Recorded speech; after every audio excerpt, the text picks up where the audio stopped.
1 Timothy 3rd chapter please and verse 15. మనమందరం ఇప్పుడు మొదటి తిమోతి 3వ అధ్యాయము 15వ వచనాన్ని మనం చదువుకోబోతున్నాం. The theme verse is there. అది మనకి మూలాంశము. The expression the house of God. దానిలో ఉన్నటువంటి వివరణ దేవుని యొక్క మందిరము లేదా దేవుని యొక్క ఇల్లు.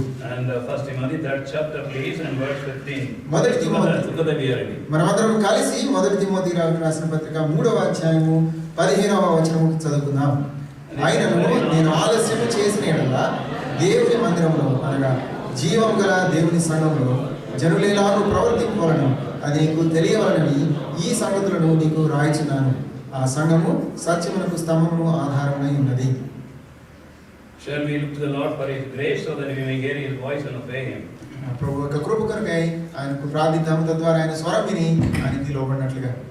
Our loving and living Heavenly Father, wonder-working, faithful God, God of peace, mercy and truth, in the exalted name of Lord Jesus Christ, in the name which is above every name in heaven and earth, we come before Thee once again, before we take part in these holy emblems, that Thou will prepare our hearts and speak to us. And Lord, we pray that Thy high, holy, heavenly thoughts may be revealed, and our hearts may be aligned with Thine, and we may be able to take part worthily, as well as the theme which Thou hast given, we may be able to grasp at least a few of them.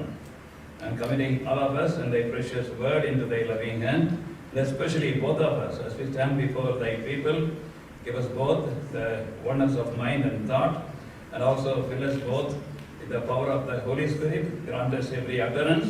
Give us all grace to hear Thy voice and obey Thee. We pray in the name of Lord Jesus Christ. Amen. We have been thinking about the house of God. మనమందరము దేవుని యొక్క ఇల్లు, దేవుని యొక్క మందిరం గురించి మాట్లాడుతూ వచ్చాం. On the first day we saw that there are 3 houses of God. మొదటి దినాన మనము 3 దేవుని యొక్క ఇల్లులు ఉన్నాయని మనం చూసినాం. The Lord is after man. దేవుడు మనిషి వెంట వస్తున్నాడు, మనిషి వెంట పడుతున్నాడు. There are many mighty angels in heaven and cherubims, seraphims, other holy beings, but He doesn't want to share with His high, holy, heavenly thoughts with them. పరలోకములో మరి ఎంతో శక్తి కలిగినటువంటి దూతలు ఉన్నారు, పరలోకపు జీవులు ఉన్నారు. మరి వారందరితో కాకుండా మరి దేవుడు నీతో నాతో పంచుకోవాలని కోరుతూ ఉంటున్నాడు. And that is why He wants to live with us. అందువల్ల ఆయన నీతో నాతో వసించాలని కోరుకుంటున్నాడు. And the first house of God we saw in Matthew's Gospel, chapter 7, verse 24, our individual life. మత్తయి సువార్త 7వ అధ్యాయం 24వ వచనంలో మనం చూసినట్లుగా మొట్టమొదటి దేవుని ఇల్లు అది మన వ్యక్తిగత ఇల్లు. He builds our individual lives. ఆయన మన వ్యక్తిగత జీవితాలను నిర్మిస్తున్నాడు. Invite Him into the heart according to Revelation 3:20 and hand over all the keys of our heart and He will build our lives. ఆయన ప్రకటన గ్రంథం 3:27 ప్రకారము మన హృదయంలోకి వచ్చి మన హృదయానికి కావాల్సినటువంటి తాళాలన్నీ కూడా ఆయన ఇస్తున్నాడు. And you give it to Him, all the keys, don't lock anything in your heart. మన హృదయంలో ఉన్నటువంటి గదులకు సంబంధించిన ప్రతి తాళాలను కూడా ఆయనకి ఇవ్వండి. And then the second thing which He builds, we may not expect, He wants to build our family and dwell in our home. మరి రెండవది మనం ఊహించనప్పటికీ ఆయన కోరుకునేటటువంటి రెండవ కట్టడం ఏమిటంటే అది మన కుటుంబం అనే కట్టడము.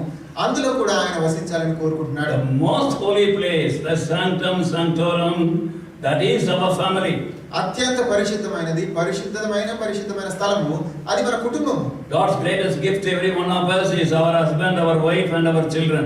దేవుడు మనందరికి ఇచ్చేటటువంటి శ్రేష్టమైన బహుమానము మన భర్త లేదా భార్య, మన పిల్లలు.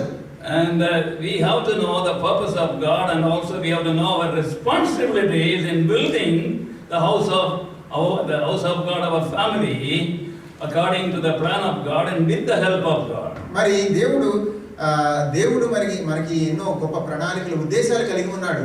తద్వారా దేవుని యొక్క చిత్తానుసారముగా మన కుటుంబం అనేటువంటి ఆ కట్టడాన్ని లేదా నిర్మాణాన్ని మనం నిర్మించుకోవాలి. Ample time we took on Saturday thinking about our families. కుటుంబాన్ని గురించి ఆలోచిస్తూ చాలా సమయము మనం శనివారం గడిపినాం. And now we are coming to the third house of God, that is the church.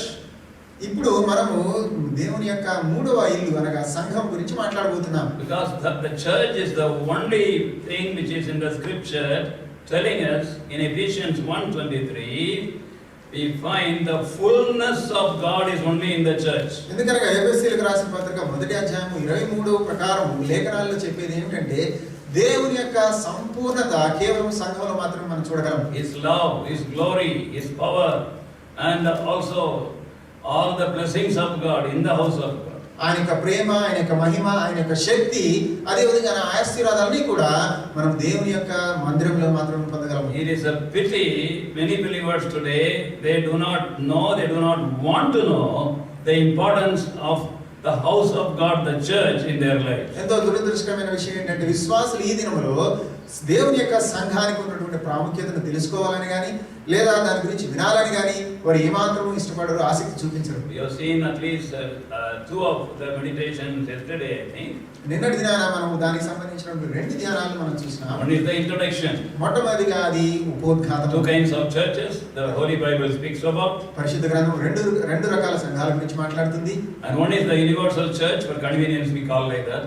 మొట్టమొదటిగా మనం అందరం మనకి సౌలభ్యం కోసం దాన్ని సార్వత్రిక సంఘం అని పిలుస్తున్నాం. And the moment we are born again, unseen, unfelt, we became the member of the true body of true believers scattered throughout the whole world. ప్రపంచవ్యాప్తంగా ఉన్నటువంటి విశ్వాసులు, నిజమైన విశ్వాసులందరితో ఎప్పుడైతే నీవు నేను రక్షణ పొందామో కనిపించినటువంటి అనుభవించినటువంటి ఆ యొక్క సార్వత్రిక సంఘంలోకి నీవు నేను చేర్చబడ్డాను. Whether Chinese or Japanese or American, anybody, any believer is my brother and my sister. చైనీలైనా, జపనీలైనా, అమెరికన్లైనా ఎవరైతే రక్షణ పొందారో వారు నా సహోదరులు, నా సహోదరులు. We pray for them. వారి గురించి ప్రార్థిస్తాం. We love them. వారిని ప్రేమిస్తాం. Stand with them. వారితో నిలబడి ఉంటాం. And beloved, I don't have time to talk about what all happened before. మరి గతంలో జరిగిన వాటన్నిటి గురించి చెప్పడానికి మనకి సమయం లేదు కానీ Believers throughout the world united when some churches were suffering and undergoing great problems because the building collapsed. ఎప్పుడైతే ఒక భవంతి కూలిపోయిందో ప్రపంచవ్యాప్తంగా విశ్వాసులందరూ ఏకమై వారి గురించి వారు సహాయం చేశారు, వారితో కలిసి నిలబడ్డారు. Terrible days of sorrow, many deaths were there. అనేక మంది మరణించారు, అది ఎంతో దుఃఖాన్ని మిగిలించినటువంటిది. And now we find that is about the universal church.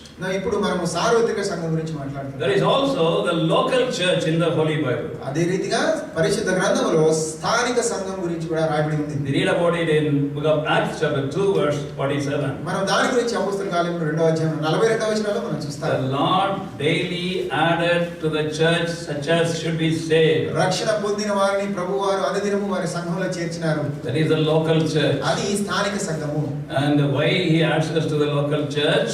ఆయన మనల్ని స్థానిక సంఘానికి ఎందుకు జత చేస్తారు? For our benefit. అది మన మేలు కొరకు, growing, మన అభివృద్ధి కొరకు, maturing, మన పరిపక్వత కొరకు, and also for our strength, blessing, మన యొక్క శక్తి, మన బలం కొరకు, అదే విధంగా మన ఆశీర్వాదం కొరకు. That is why next meditation we had was ఆ తర్వాత ధ్యానంలో మనం అడగాల్సింది the importance of the local church. స్థానిక సంఘం యొక్క ప్రాముఖ్యత. What all the benefits we can enjoy in the local church. స్థానిక సంఘంలో నీవు నేను పొందవలసిన లబ్ధి ఏమిటి? Beloved, there are 7 important meditations. ప్రియులారా, అందులో 7 ధ్యానాలు ఉన్నాయి. Today we have come to the third one. ఈ దినము మనం 3వ దానికి వస్తున్నాం. Doesn't matter whatever we cannot meditate the Holy Spirit. When we read the passage or through somebody else, he will speak to us. మనం ఏదైతే ధ్యానం చేయలేమో ప్రభు పరిశుద్ధాత్మ దేవుడు వేరే వారి ద్వారా కానీ లేఖనాల ద్వారా కానీ నీతో నాతో మాట్లాడవచ్చు. Thirdly, it is the ingredients or what all should be found in a local church. మూడవదిగా స్థానిక సంఘములో ఉండవలసిన పదార్థాలు ఏమిటి అనేది మనం చూసాం. How do we know the church which I attend is the right church? నేను వెళ్ళేటటువంటి సంఘము సరైనదా కాదా అనేది నాకు ఏ విధంగా What are the తెలుస్తుంది? characteristics? అందులో ఉండవలసిన గుణలక్షణాలు ఏమిటి? The characteristics of the Bible local church is what? మరి బైబిల్ ఆధారం చేసుకునేటటువంటి స్థానిక సంఘం యొక్క గుణలక్షణాలు ఏమిటి? For that we are going to God's word. దాని కొరకే మనం దేవుని యొక్క వాక్యమును చూస్తున్నాం. From book of Acts. అపోస్తల కార్యముల నుంచి And chapter 2. 2వ అధ్యాయము. And we can have them from verse 40 to verse 47. 40వ వచనం నుంచి 47వ వచనం వరకు ఉన్నాయి. Many of us know Acts 2:42. మనందరికీ అపోస్తల కార్యములు 2వ అధ్యాయం 42వ వచనం We తెలుసు. say the local church should have four important ingredients. మనమందరం అంటాము స్థానిక సంఘంలో ఈ 4 అవసరమైన పదార్థాలు The ఉండాలి. Holy Spirit has revealed in the Word of God in the same passage, 2nd chapter, verse 40 to 47.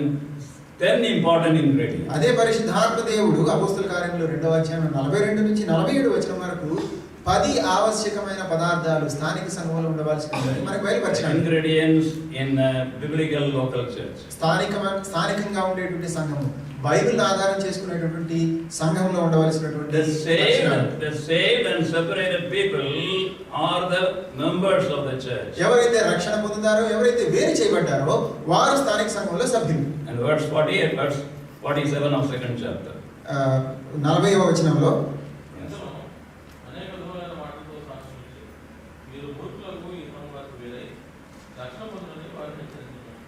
So here saved and separated. Yes. Verse 47 and the saved people are the members of the church. 47వ వచనం, ఆనందంతోను నిష్కపటమైన హృదయముతోను ఆహారం పుచ్చుకొనుచుండ్రి మరియు ప్రభు రక్షణ పొందుచున్న వారిని అనుదినము వారితో చేర్చుచుండ్రి. If we want to be the ecclesia, the called out people of God, we have to be away from worldly people, worldly custom, worldly practices, worldly pleasures, and for the sake of worldly profit, we should not just compromise with the world. మరి నీవే కనుక ecclesia అనగా దేవుని చేత పిలువబడి వేరు చేయబడిన వారై ఉండాలని కోరుకున్నట్లయితే లోకము నుంచి ఏదైతే ఆచారాలు, లోకపు పద్ధతులు కానీ లోకములో లాభం కోసం ఏదైతే పాటిస్తున్నామో వాటన్నిటిని త్యజించి ఈ యొక్క సంఘంలో మనం చేర్చబడాలి. The first important characteristics is saved and separated people. మొట్టమొదటి ప్రాముఖ్యమైనటువంటి గుణ లక్షణము రక్షణ పొంది వేరు చేయబడినటువంటి వారు. And it is all in order.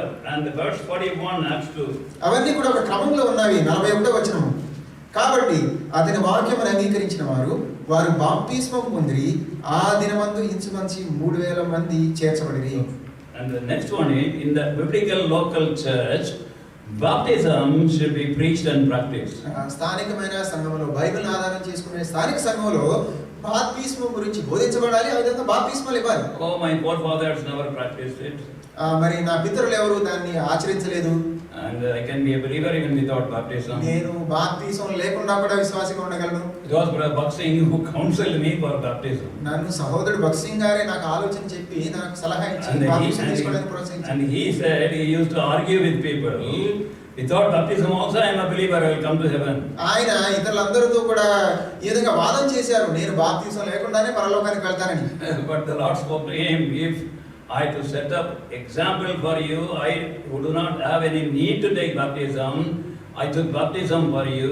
Who are you to resist this counsel of God? నేనే అందరికీ ఉదాహరణగా ఉంటూ ఎవరికైతే బాప్తిస్మం అవసరం లేదో నేనే బాప్తిస్మం తీసుకున్నప్పుడు నువ్వెవడివి నువ్వు బాప్తిస్మం తీసుకోకుండా ఉండడానికి అని ఆయన అన్నారు. Then he took baptism. ఆ తర్వాత భక్సింగ్ గారు బాప్తిస్మం తీసుకున్నారు. Then he said 3 important things he enjoyed after he obeyed the Lord in baptism. ఎప్పుడైతే దేవుని యొక్క మాట విని బాప్తిస్మం తీసుకున్నారో ఆయన 3 సంగతులు అనుభవించారు. Luke's Gospel, లూకా సువార్త that chapter, 3వ అధ్యాయము verses 21 and 22. 21-22 వచనాలు. Luke 3, లూకా సువార్త 21 and 22. 3వ అధ్యాయం 21-22. ప్రజలందరూ బాప్తిస్మం పొందినప్పుడు యేసు కూడా బాప్తిస్మం పొంది ప్రార్థన చేయుచుండగా ఆకాశము తెరవబడి పరిశుద్ధాత్మ శరీరాకారంతో పావురం వలె ఆయన మీదకి దిగివచ్చెను. అప్పుడు నీవు నా ప్రియ కుమారుడు, నీ యందు నేను ఆనందించున్నాను అని ఒక శబ్దము ఆకాశం నుండి వచ్చెను. There are 8 ways of enjoying open heaven in the Holy Scripture. పరిశుద్ధ లేఖనాల్లో తెరవబడినటువంటి ఆకాశాన్ని అనుభవించడానికి 8 విధాలుగా మనం అనుభవించాలి. పరిశుద్ధ లేఖనాలు Heavenly joy, heavenly power, heavenly peace. పరలోక సంబంధమైనటువంటి సంతోషము, పరలోక సంబంధమైనటువంటి సమాధానము. What is life of obedience, especially the obedience of us humbling ourselves to take baptism. మరి మన జీవితంలో ఎప్పుడైతే లోబడి ఉంటామో మనల్ని మనం తగ్గించుకొని బాప్తిస్మం తీసుకోవాలి. Not only open heaven, we find the voice of God. అక్కడ తెరువబడిన ఆకాశం మాత్రమే కాకుండా దేవుని యొక్క స్వరాన్ని కూడా మనం చూస్తున్నాం. Truth rejected becomes darkness. ఏదైతే సత్యము తిరస్కరింపబడుతుందో అదే అంధకారం అయిపోతుంది. As we obey him, honor him, the voice of God will be clear in our daily life and his guidance will be very clear. ఏ విధంగానైతే మనం ఆయన యొక్క స్వరాన్ని విని ఆయన యొక్క స్వరానికి లోబడతామో ఆ యొక్క స్వరము ఆయన యొక్క నడిపింపు మనకి ఎంతగానో స్పష్టము అనుదిన జీవితంలో అవబడుతుంది. And also the power of the Holy Spirit is for those who obey him. పరిశుద్ధాత్మ దేవుని యొక్క శక్తి ఎవరైతే ఆయన మాటకు లోబడతారో అది వారికి మాత్రమే చెందుతుంది. Not simply saying, Lord, fill me, glory, glory, all that utterance. మరి కేవలం ప్రభువా నన్ను నింపు నింపు లేదా మహిమతో నింపు అని ఆ వ్యర్థమైన మాటలు పలికితే రాదండి. We are not criticizing. మనం వారిని క్రిటిసైజ్ చేయట్లేదు. Let us know the fact. అది సత్యం అండి. And we have to obey him, and as we obey, he will be filling us with the Holy Spirit. Book of Acts chapter 5 verse 32. అపోస్తల కార్యములు 5వ అధ్యాయం 32వ వచనం ప్రకారం ఆయనకి ఎప్పుడైతే మనం లోబడుతూ ఉంటామో ఆ లోబడిన కొలది మనం పరిశుద్ధాత్మతో నింపబడుతూ ఉంటాం. We are his witnesses of these things, and so is also the Holy Ghost, whom God has given to them that obey him. The Holy Spirit whom God has given to them that obey. ఎవరైతే ఆ లోబడుతున్నారో వారికి దేవుడు ఇచ్చినటువంటి పరిశుద్ధాత్మ. Not any critical experience, don't seek for it, keep on obeying. దానికి ఇంకా ఏ రీతిలుగా రాదు, కానీ కేవలము మనం లోబడటం ద్వారానే మనం దాన్ని పొందగలము. And that doctrine along with laying on of hands should be observed in a local church, because in the New Testament local church both went together.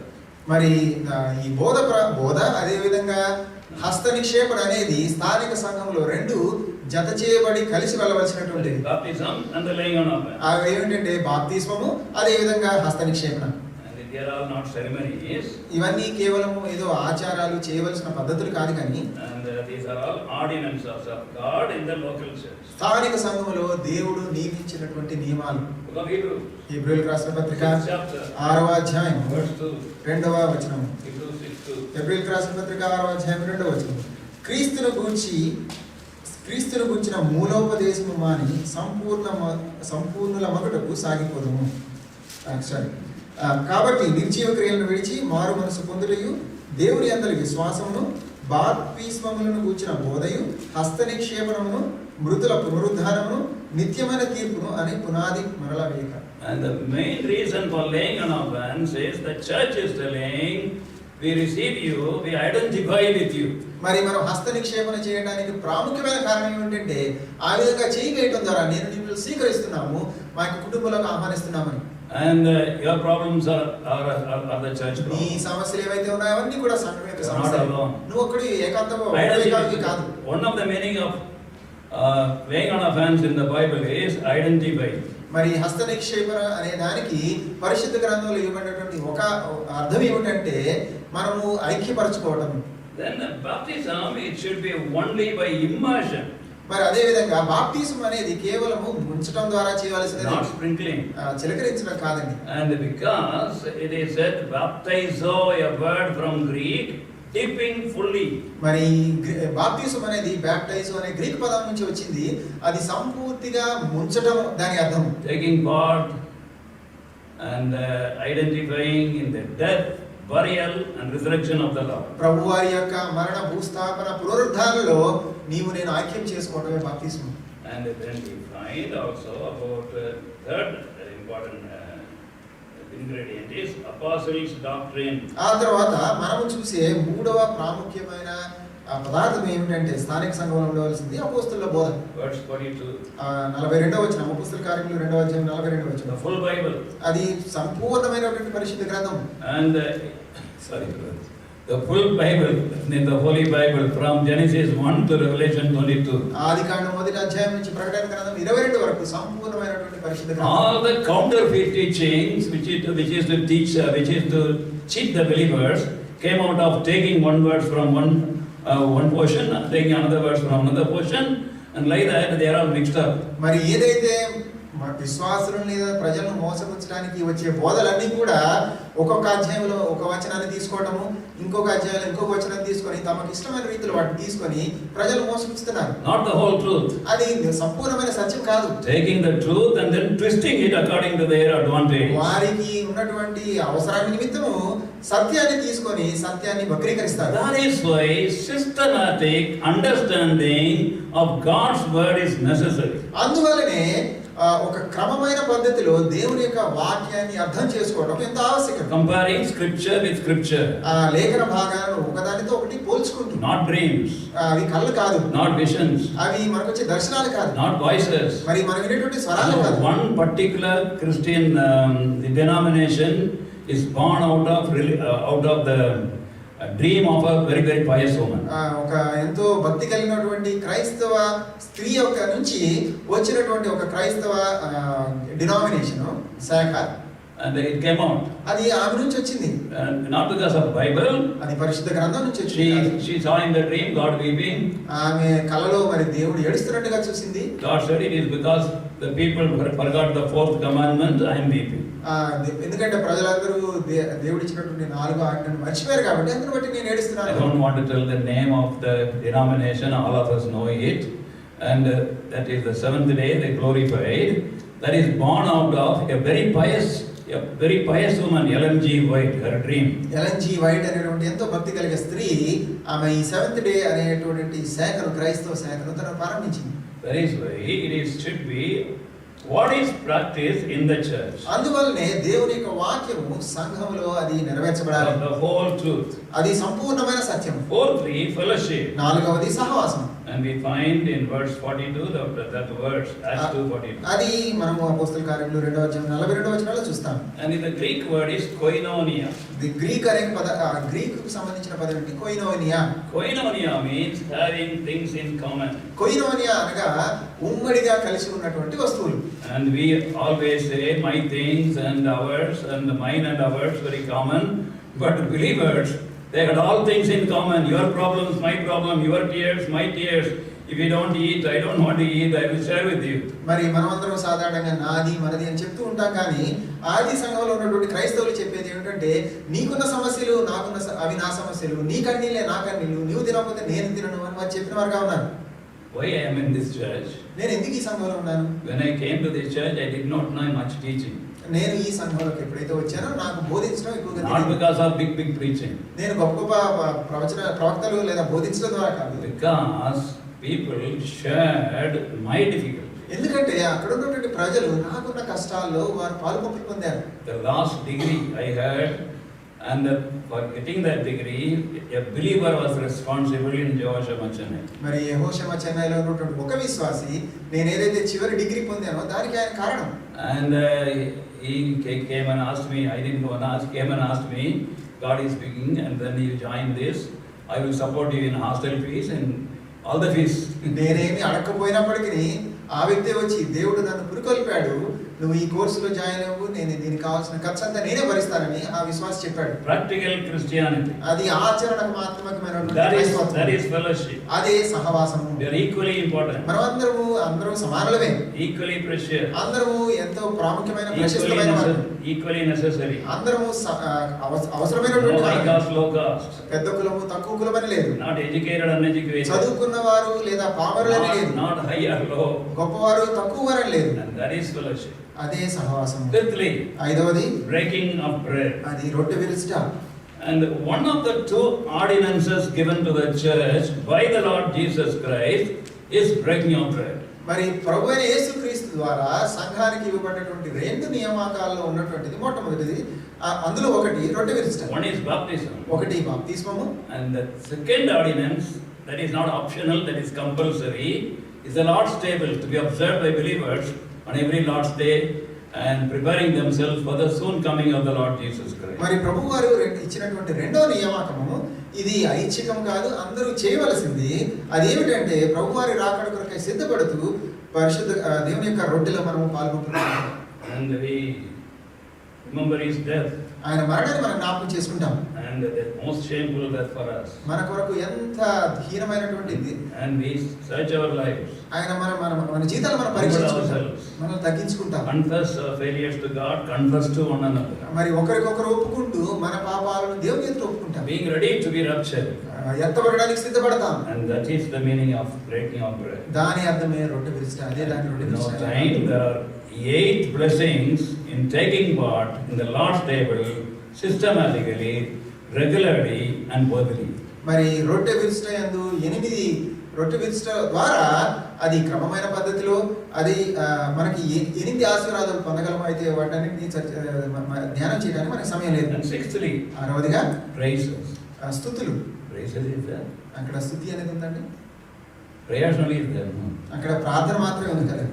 Prayers in the Greek language, proseuche, That is praises and prayers. మరి ప్రోసియోకే అనేది ప్రార్థనకు వాడేటువంటి పదము, దాని అర్థము స్తుతులు, అదే విధంగా ప్రార్థన కూడా. Because they are two inseparables. ఎందుకంటే ఆ రెండింటిని కూడా మనం విడదీయలేము. So not only the church prayed together, they praised God also together. వారు అక్కడ ఉన్నటువంటి విశ్వాసులు కలిసి ప్రార్థించడం మాత్రమే కాకుండా కలిసి దేవుని స్తుతించినారు. And that is why, beloved, we find that is praises as a communication is important. అందువల్లనే ప్రియులారా సమాజముగా కూడి దేవుని స్తుతించడం అనేది ప్రాముఖ్యం అని మనం చూస్తున్నాం. Hebrews హెబ్రీయులకు రాసిన పత్రిక 13 13వ అధ్యాయము verse 15. 15వ వచనము. Hebrews 13:15. Hebrew 13:15.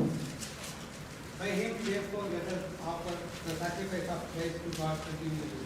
That is the fruit of our lips, giving thanks to his name. Beloved, ప్రియులారా in the Old Testament days, పాత నిబంధన దినాల్లో if anybody came to the temple or tabernacle, ఎవరైనా సరే దేవుని కార్యానికి కానీ మందసానికి దేవుని యొక్క గుడారం దగ్గరకు వచ్చినప్పుడు they will not come inside the tabernacle, and they have to bring a sacrifice with them. వారు గుడారంలోకి రావడం మాత్రమే కాదు కానీ వారితో పాటు అర్పణను కూడా తీసుకొని రావాలి బలి చేయడానికి. And here the sacrifice of our lips, thanksgiving unto God, we bring to the house of God. ఇక్కడ మనం దేవుని యొక్క మందిరానికి సంఘానికి వచ్చినప్పుడు మన జిహ్వా ఫలాలను అర్పణలుగా తీసుకొని వస్తాం. And there are many things, and we are going fast. మనం వేగంగా వెళ్తున్నాం, అనేక విషయాలు ఉన్నాయి. And then seventhly, ఏడవదిగా proseuche, that is praises and prayer. ప్రార్థన మరియు స్తుతులు, ప్రోసియోకే అనే పదం. Prayer as a church is very important. సంఘముగా ప్రార్థించడం చాలా ప్రాముఖ్యం. There is power in church prayer. సంఘం ప్రార్థనలో శక్తి ఉంది. And we had children, and sometimes the children used to fall sick. మనకు పిల్లలు ఉన్నారు, వారు కొన్నిసార్లు అనారోగ్యం పాలయ్యేవారు. I used to pray alone, my wife used to pray alone, then we used to pray together, nothing happened. నేను ఏకాంతంగా ప్రార్థించేవాడిని, నా భార్య ఏకాంతంగా ప్రార్థించేది, మేము ఇద్దరం కలిసి ప్రార్థించాము, కానీ నాకు ఏం జరిగేది కాదు. Then we used to give only a request to the church to pray for the child. అప్పుడు మేము సంఘానికి పిల్లల గురించి ప్రార్థించమని విన్నపాలు I ఇచ్చేవాళ్ళం. want to ask me to explain all this. వాటన్నిటి వివరించమని నాకు అర్థం We చెప్పదు. know the value of church prayer. మనకందరికీ సంఘ ప్రార్థన యొక్క ప్రాముఖ్యత తెలుసు. And that is why prayer as a church is important. If a church has a day in which you have prayer, don't miss it. అందువల్లనే సంఘానికి ప్రార్థన అంటే ఎంతో ప్రాముఖ్యము. మీ సంఘంలో కనుక ఒక దినాన ప్రార్థిస్తున్నట్లయితే దాన్ని ఏమాత్రం తప్పిపోవద్దు. The first meeting in the first church was not a preaching meeting, it was a prayer meeting. మొట్టమొదటి సంఘంలో మొట్టమొదటి కూడిక అది కూటమి కాదు, అది ప్రార్థన కూడిక.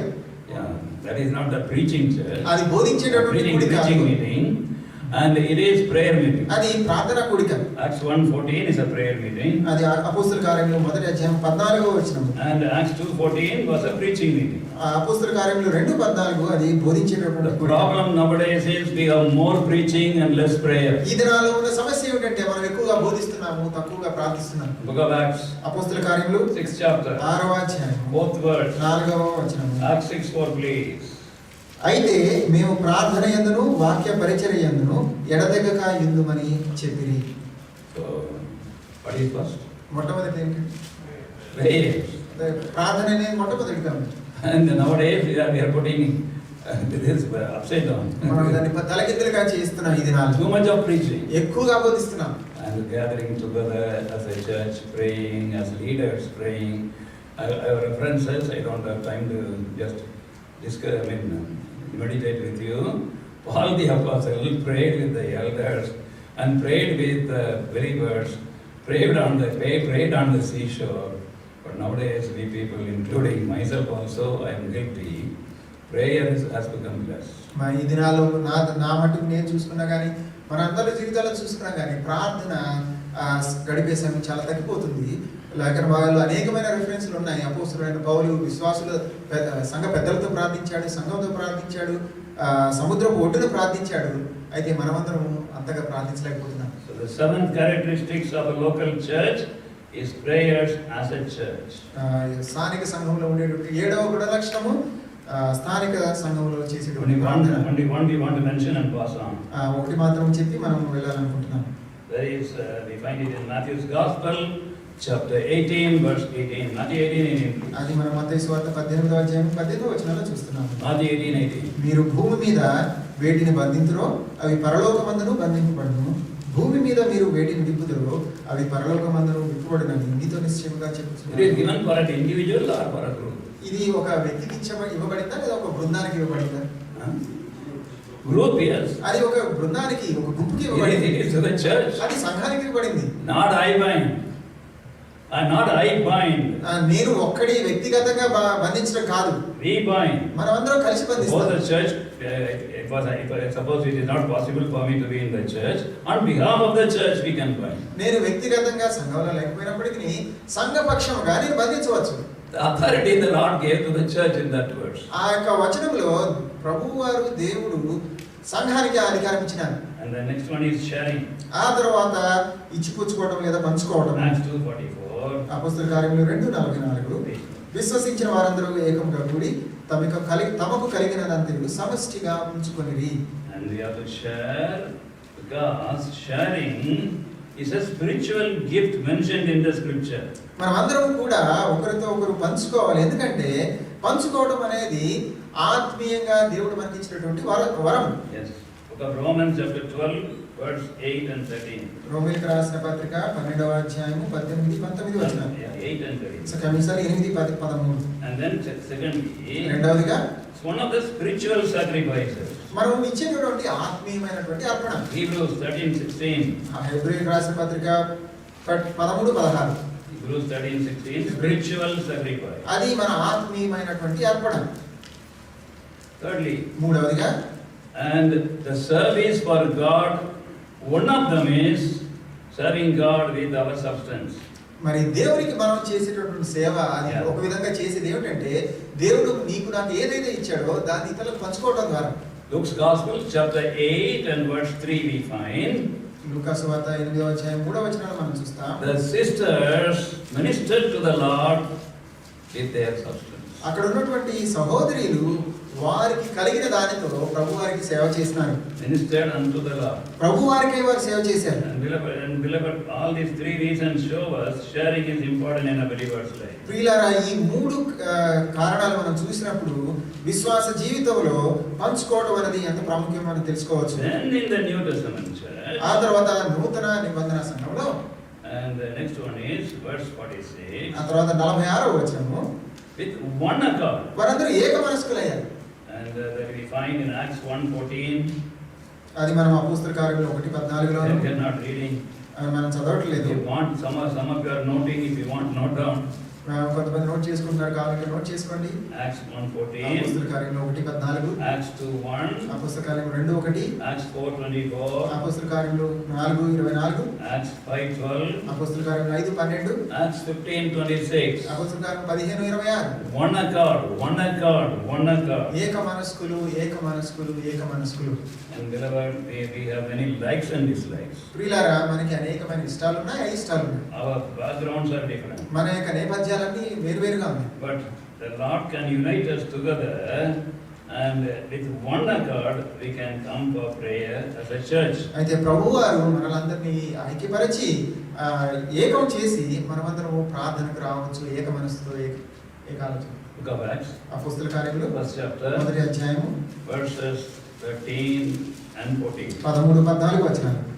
వారు పట్టణంలో ప్రవేశించి తాము బస చేయించుండిన మేడగదిలోనికి ఎక్కిపోయి వారెవరనగా పేతురు, యోహాను, యాకోబు, ఆంద్రెయ, ఫిలిప్పు, తోమా, బర్తలోను వీరందరూ వీరితో కూడా కొందరు స్త్రీలను యేసు తల్లి అయిన మరియయు ఆయన సహోదరుడు ఏక మనసుతో ఎడతెగక ప్రార్థన చేయుచుండిరి. It is impossible for these people to have oneness. చూడండి, ఇక్కడ ఉన్నటువంటి ప్రజలందరూ పేర్లు చూస్తే వారందరూ ఏక మనసు కలిగి ఉండడం అసాధ్యము. Lot of difference among them. వారిలోనే అనేకమైన వ్యత్యాసాలు ఉన్నాయి. Peter, old man, పేతురు చూస్తే పెద్దవాడు, and John, young man. యోహాను చూసినట్లయితే యవనస్తుడు. Peter didn't say, "You fellow, you don't know anything," and John didn't say, "You belong to the Stone Age. I won't pray with you." మరి పేతురు యోహానుతో నువ్వు చిన్న పిల్లోడి నీకేం తెలియదని కానీ, యోహాను నువ్వు రాజ్యగానికి సంబంధించిన వాడు నీకేం తెలియదు కానీ వారు అనలేదు. So they did not lose oneness because of their age differences. వారికి ఉన్నటువంటి వయసులో తేడాన్ని బట్టి వారిలో ఉన్నటువంటి ఏకత్వాన్ని లేదా ఏక మనసును వారు కోల్పోలేదు. Thomas was a pragmatic man, మరి తోమా a చూసినట్లయితే practical man. ఆచరణాత్మకమైనటువంటి వ్యక్తి. And this man, Peter, he was an emotional man. మరి పేతురు చూసినట్లయితే ఎంతో భావోద్రేకంతో కూడినటువంటి వ్యక్తి. Anything, immediately he will take decision and he will act upon it, and later on he may suffer upon మరి it. వెంటనే ఏదైనా వచ్చిందంటే ఆ నిర్ణయం తీసుకుంటాడు. దానికి ఆ తీసుకున్న నిర్ణయాలు బట్టి కొన్నిసార్లు శ్రమను కూడా పొందవలసి వస్తుంది. But Peter and Thomas both should come to a prayer meeting. Both can come to a prayer meeting. మరి అయితే పేతురు మరి ఏదైనా తోమా ఇద్దరు కలిసి ఒకే ప్రార్థన కూడికి వస్తారు. Educational difference. మరి వాళ్ళ చదువులో కూడా తేడాలు ఉన్నాయి. And Peter, poor fisherman, he would not have known even to put thumb impression, I think. మరి నిశాన వేయడానికి కూడా పేతురు పాపం ఆయనకి అది రుచి కూడా రాదు తెలియదు. But Matthew, tax officer, మరి మత్తయి చూసినట్లయితే ఆయన సుంకం కలిగి well educated and a high position man in the Roman government. మరి రోమా ప్రభుత్వంలో మంచిగా చదువుకున్నటువంటి వ్యక్తి, అదే విధంగా మంచి అధికారం స్థాయిలో ఉన్నటువంటి వ్యక్తి. And beloved, also we find that here the different levels of preeminence. మరి అనేక వేరు వేరు క్రమాల్లో వారికి ఉన్నటువంటి ప్రాధాన్యత ప్రాముఖ్యత కూడా మనం చూడవచ్చు. The Lord Jesus Christ, earthly mother, earthly brethren were there. ప్రభు అయిన యేసుక్రీస్తు వారి యొక్క భూలోక సంబంధమైన లేదా భౌతిక సంబంధమైన తల్లి, అదే విధంగా సహోదరులు కూడా అక్కడ ఉన్నారు. But they did not give any prominence to them because of that. మరి అయితే ఆ సంబంధాన్ని బట్టి వారికి ఎటువంటి ప్రాముఖ్యత ప్రాధాన్యత ఇవ్వలేదు. Chief minister may come, chief minister's office, peon may come. మరి ముఖ్యమంత్రి రావచ్చు, ఆ ముఖ్యమంత్రిలో పనిచేసే అటెండర్ కూడా రావచ్చు. There was a big officer in Jehoshama church. జెహోషమా చర్చిలో ఒక పెద్ద అధికారి ఉన్నారు. His peon also belonged to Jehoshama. ఆ ఆఫీసర్ కి సంబంధించిన ప్యూర్ కూడా జెహోషమా సంఘాలలో ఉండేవాడు. How they both called one another. వారిద్దరు ఒకరినొకరు ఏమో పిలుచుకుంటారు తెలుసు. In the office, sir and all that. Office లో సార్ అని పిలుచుకుంటారు. And here, brother. ఇక్కడికి వచ్చేసరికి బ్రదర్ అని పిలుచుకుంటారు. Beloved, I think it is very, very important to understand we come as brothers and there is no differences. ప్రియులారా, ఇది ఎంతో ప్రాముఖ్యమైనది మనం అర్థం చేసుకోవడము. మనమందరం ఇక్కడ సహోదరులుగా వస్తున్నాము, మనలో ఎటువంటి తేడాలు వ్యత్యాసాలు లేవు. And also there are more differences. I am not going to about I think 4 more differences. ఇంకా 4 వ్యత్యాసాలు ఉన్నాయి, వాటి గురించి మనం చూడట్లేదు ఇప్పుడు. And one is Matthew was supporting Roman government. మరి మత్తయి చూసుకున్నట్లయితే ఆ రోమా ప్రభుత్వానికి అధికారిగా పనిచేస్తున్నాడు. Simon the Zelotes. ఈ సైమోన్ అనేటువంటి జెలోత్ అనబడేటువంటి సైమోన్. Zelotes are those who belong to the guerrilla government to topple the Roman government. మరి వీరందరూ ఏ తక్కకు సంబంధించిన వారంటే రోమా ప్రభుత్వాన్ని కూలదోయడానికి ప్రయత్నించేవారు. The man from Roman government supporting the Roman government. మరి ఒక వ్యక్తి ఏమో రోమా ప్రభుత్వం నుంచి ఆ రోమా ప్రభుత్వానికి సహకరించేటువంటి వ్యక్తి. And another man belonged to the opposition party of the Roman government. మరి ఇంకొక వ్యక్తి రోమా ప్రభుత్వానికి వ్యతిరేకంగా పనిచేసే పార్టీలో ఉన్నటువంటి వ్యక్తి. Both were in the house of God with one another. వారిరువురు కూడా దేవుని యొక్క సంఘంలో ఉండి The background of belonging to different political parties or ruling parties never entered into this. మరి వారికి ఏదైతే రాజకీయ పార్టీతో ఉన్నటువంటి నేపథ్యం కానీ అవి దేవుని యొక్క సంఘంలో దానికి ఏమాత్రం విలువ లేదు. And tenth characteristics of a New Testament local church. మరి 10వ స్థానిక సంఘానికి ఉండవలసిన 10వ గుణ లక్షణము 47 verse 47. 47వ వచనము. The Lord added to the church such as should be saved. ప్రభువు రక్షణ పొందుతున్న వారిని అనుదినము వారితో చేర్చుచుండిరి. Salvation experience was there in the first local church always. మొట్టమొదటి స్థానిక సంఘంలో రక్షణ అనేది ఎల్లప్పుడూ ఉన్నది. దాని అర్థము ఆత్మలను గెలుచడం. And how Lord can add to the church? మరి ప్రభు వారి సంఘానికి ఏ విధంగా జత చేయగలరు? From sky he will drop. ఆయన ఆకాశం నుంచి వదిలిపెడతారండి. Otherwise he will be sleeping. చెప్పండి, లేదంటే నిద్రపోయేటట్టున్నారు. How Lord is adding to the church? ప్రభు వారు సంఘానికి ఏ విధంగా జత చేస్తున్నారు? He is not preaching. Through us. మన ద్వారా. Without you, without me, he cannot do anything. నీవు లేకుండా నేను లేకుండా ప్రభు వారు ఏం చేయలేరు. That is a story. ఒక కథ ఉన్నది. Not a real happening. అది నిజంగా జరిగింది కాదు. And it is said the Lord Jesus Christ, after finishing the great work of salvation, and he was ascending to heaven to the Father. ప్రభు అయిన యేసుక్రీస్తు వారు ఆ రక్షణకు కారణమైనటువంటి పరిపూర్ణ కార్యక్రమాన్ని ముగించి పరలోకానికి తండ్రి దగ్గరికి At వెళ్తున్నారు. that time, both Gabriel and Michael, they were going with him. The ఆ angels. సమయంలో గబ్రియేలు మరి అదేవిధంగా మిఖాయేలు యేసుక్రీస్తు ప్రభువారితో వెళ్తున్నారు దూతల వారు. Gabriel asked the Lord Jesus, గేబ్రియేలు ప్రభువైన యేసుక్రీస్తు వారిని ఈ విధంగా అడిగాడు. our Lord, with all your sacrifice, you have done this great work of salvation. ప్రభువా నీ గొప్ప త్యాగము ద్వారా ఈ గొప్ప రక్షణ కార్యాన్ని మీరు చేసినారు. And a few people are saved. కొంతమంది రక్షణ పొందారు. And the future work to whom you have appointed. మరి భవిష్యత్తులో ఉండేటటువంటి కార్యాన్ని మీరు ఎవరికి అప్పగించారు? And then Lord Jesus said, my disciples. అప్పుడు ప్రభువైన యేసుక్రీస్తు వారు అన్నారు, నా శిష్యులకు అప్పగించాను. Immediately Michael became angry. వెంటనే మిఖాయేలుకి కోపం వచ్చింది. Your disciples? Me శిష్యులా? And the fellow who denied you 3 times, Peter, నిన్ను 3 సార్లు మరి తిరస్కరించినటువంటి పేతురు, and who was leaning against thy bosom, John, and then running away naked, మరి మీ యొక్క రొమ్మున ఆనుకున్నటువంటి యోహాను బట్టలు లేకుండా పరిగెత్తినటువంటి వ్యక్తి, and not even one of them they supported you, మరి Lord. వారిలో ఒక్కరు కూడా మీకు సహకరించలేదు. How can you believe them? మరి వారిని మీరు ఏ విధంగా నమ్మగలరు? And if they fail, వారే కనుక దానిలో తప్పిపోయినట్లయితే, then the Lord said, అప్పుడు ప్రభువారు అన్నారు, please listen. జాగ్రత్తగా వినండి. If they fail, వారే కనుక తప్పిపోయినట్లయితే I have nobody else. నాకు ఇంకా ఎవరూ లేరు. If you fail, మీరు కనుక ఆ పనిలో చేయకుండా If I fail, నేను తప్పిపోయినట్లయితే the Lord has nobody else. ప్రభు వారికి ఇంకెవరు లేరు. If He has to bring souls, మనం కనుక ఆత్మను తీసుకొని రావాలనుకుంటే our mouth should be His mouth. మన నోరే ఆయన నోరుగా కావాలి. Our voice must be His voice.